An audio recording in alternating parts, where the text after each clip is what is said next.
Mwiriweho neza, twongeye kugarukana rero muri bya biganiro byacu byinshi byiza dukunda kubagezaho, biba birimo inyigisho nyinshi, biba birimo ubutumwa bwinshi, biba birimo indwara tuvura, mbese haba harimo ibintu byinshi. Ngaho rero nimutege amatwi, noneho tugiye kuganira ku kiganiro cyiza cyane, cyiza gifatiye ku bintu byiza cyane dukunda gukenera nk'abantu ku isi hose. Ikintu cya mbere dukunda gukenera, ndabizi mwagize amatsiko, ni ikintu bita imibonano mpuzabitsina. Imibonano rero ni igikorwa kiza ku isonga mu bikorwa cyane ku isi cyangwa ndetse no mu bihugu bitandukanye. Ni ukuvuga ngo iyo wubatse urugo ukashaka umugabo cyangwa se ugashaka umugore, nta kindi uba ukurikiye, nta bundi buryohe bundi, ni imibonano mpuzabitsina, ni ibyishimo by'urugo, ni paradizo y'urugo. Icyo rero nicyo tugiye kuganiraho, kuko abantu benshi cyane barabikunda, kandi koko nibyo biba bikenewe cyane. Turagaruka rero ku gitsina gore. Ese igitsina gore gikenera iki mu gihe cyo gutera akabariro, mu gihe cyo gukora imibonano mpuzabitsina? Ikintu cya mbere gikomeza urugo mu mibonano mpuzabitsina ni uko umugore aba ajya kwinjira mu gikorwa yujuje ibisabwa. Icya mbere, kugira amavangingo ku gitsina gore. Amavangingo ni iki?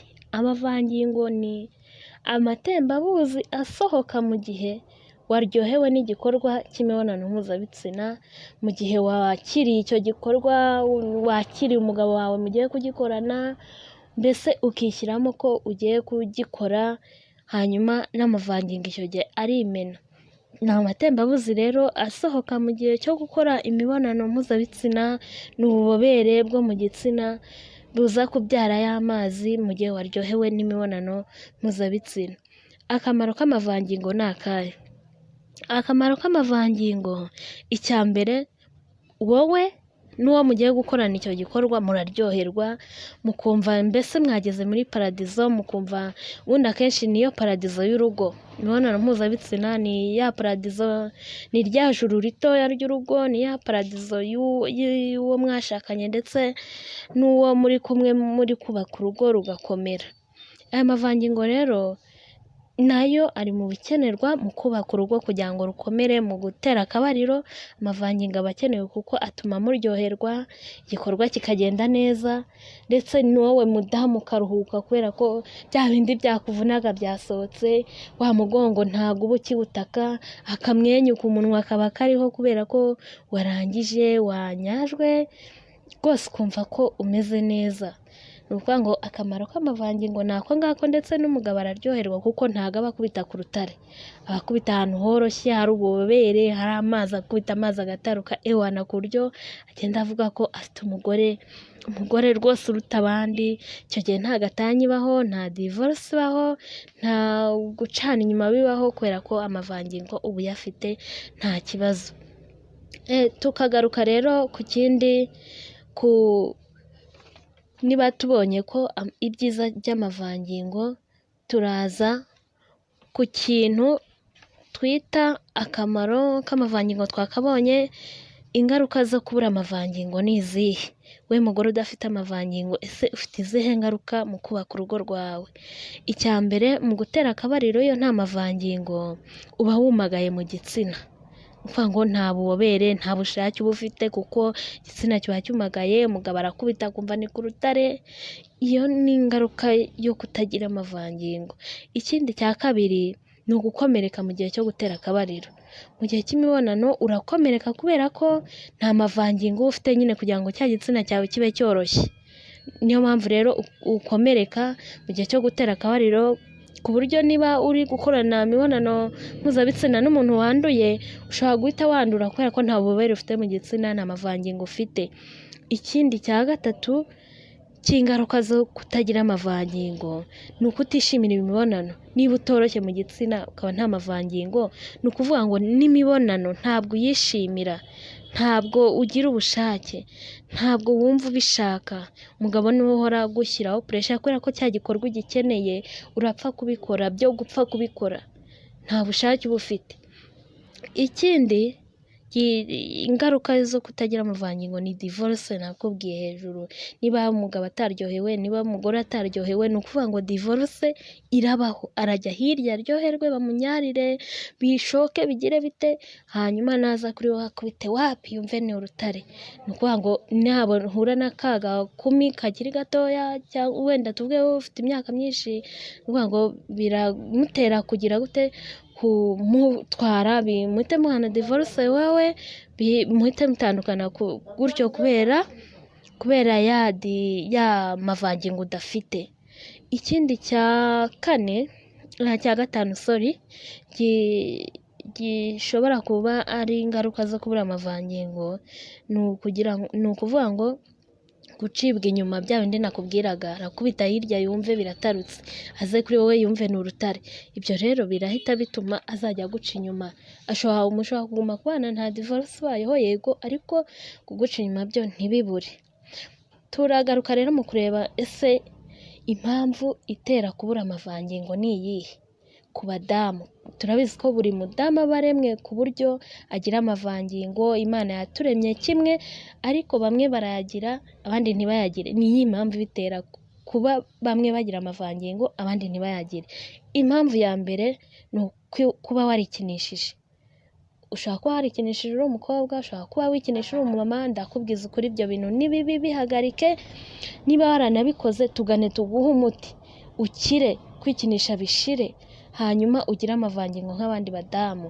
Za mpamvu zose twagiye tuvuga zitera abagabo kuguca inyuma, zitera umugabo wawe kuguca inyuma, zishireho. Tugane, dufite umuti wo kwikinisha urahari, umuti utuma urekera kwikinisha, hanyuma nawe ukagira amavangingo nk'abandi. Iyindi mpamvu ishobora gutera kubura amavangingo, harimo ingaruka z'ihungabana. Ushobora kuba warafashwe ku ngufu ukagira ihungabana, bigatuma ya myanya ivubura amavangingo yifunga. Icyo nacyo kiri mu byatera impamvu yo kubura amavangingo. Ikindi, kudaca imyeyo. Kudaca imyeyo, niba umugabo akubita kuri ya myeyo amazi agataruka, ukaba nta myeyo waciye, ngo bituma nta mavangingo ugira. Kudaca imyeyo, ihungabana, kwikinisha, ibyo ni ibintu biri mu bitera abadamu kubura amavangingo. Ikindi gishobora gutuma ubura amavangingo ni ukubyara mu buryo bugoranye. Wenda ukabyara mu buryo bugoranye, ndi kukubwira ni ukuba wenda ibise byakurya cyane ukagira ihungabana, kuba inda yakuriye ukagira ihungabana. Icyo gihe amavangingo ashobora guhita yifunga bitewe na kwa guhahamuka ko kubyara, kwa guhahamuka ko gutinya ibise, ukumva ko na sexe kuyikora ntabyo ushaka. Ibyo nabyo bishobora guhita bizimya ya mavangingo yawe. Ikindi, gucana inyuma.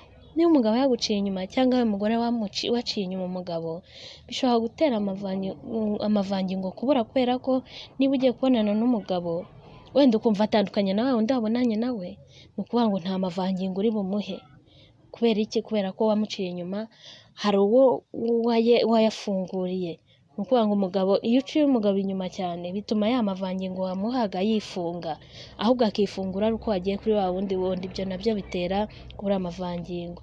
Ikindi ni ukugira stress irenze, nayo ishobora gufunga amavangingo ukaba utayagira. Ikindi ni infection yo mu gitsina ndetse na trichomonas, nabyo bishobora gutera kubura amavangingo. Ikindi gishobora gutera kubura amavangingo ni ingaruka zo kunywa imiti myinshi. Ingaruka zo kunywa imiti myinshi nazo zishobora gutera kubura amavangingo, ndetse n'indwara ya diyabete na obesity bitera kubura amavangingo ku badamu. Ikindi ni agahinda kenshi n'umunaniro. Ushobora kuba ufite agahinda, wababaye mu mutima, ntabwo igikorwa cyagenda neza, ntabwo ya mavangingo yavuka kubera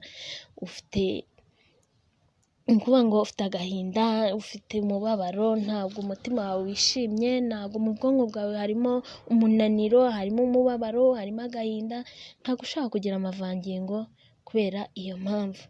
Ikindi, n'amarozi. Kubura amavangingo barabiroga, icyo bita kumisha, icyo bita gukaranga.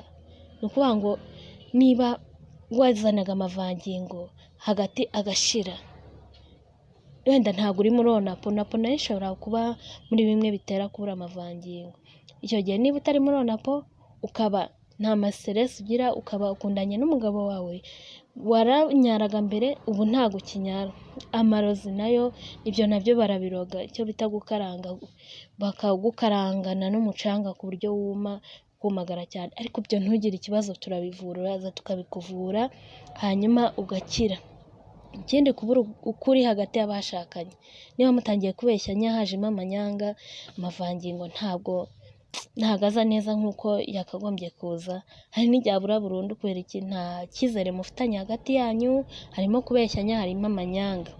Ibyo nabyo bishobora gutera kubura amavangingo, ubugambanyi ndetse no gushwana hagati yanyu. Ibyo nabyo ni ibintu bituma umuntu abura amavangingo kubera iki? Cya cyizere ntacyo cyaratakaye, ntabwo mukiyumvanamo, mutangiye guhishanya.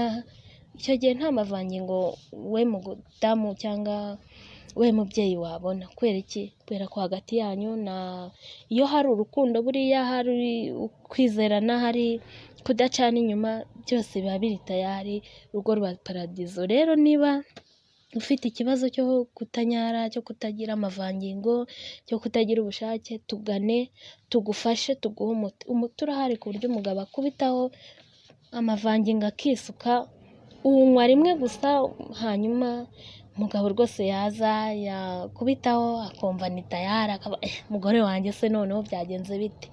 Umuti rero turawufite, tugane hano kuri Hidden Polyclinic Natural Medicine kuri sitasiyo ya SP, nimero ni 0783179225. Nimero ndazisubiramo ni 0783179225.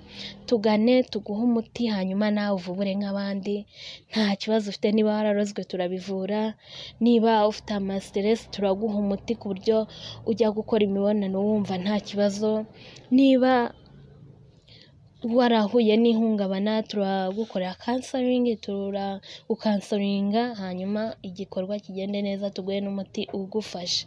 Ni ukuvuga ngo umuti turawufite, tugane wisenye urugo rwawe, kuko niba utaryoherwa, niba nta mavangingo, nta buryohe bw'imibonano wakumva, tugane rero tugufashe nawe ugere muri rya juru rito bajya bavuga, bajya baririmba muri za ndirimbo, ugere muri rya juru nawe wumva uburyohe bwo gukora imibonano mpuzabitsina.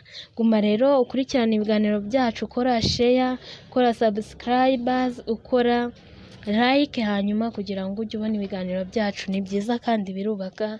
Urakoze cyane rero kudutega amatwi, uri inshuti yanjye, uri inshuti yacu, nanjye ndahari nka muganga kugufasha amavangingo yawe akaboneka. Impamvu iyo ari yo yose yabitera ndahari kugira ngo ngufashe. Murakoze cyane.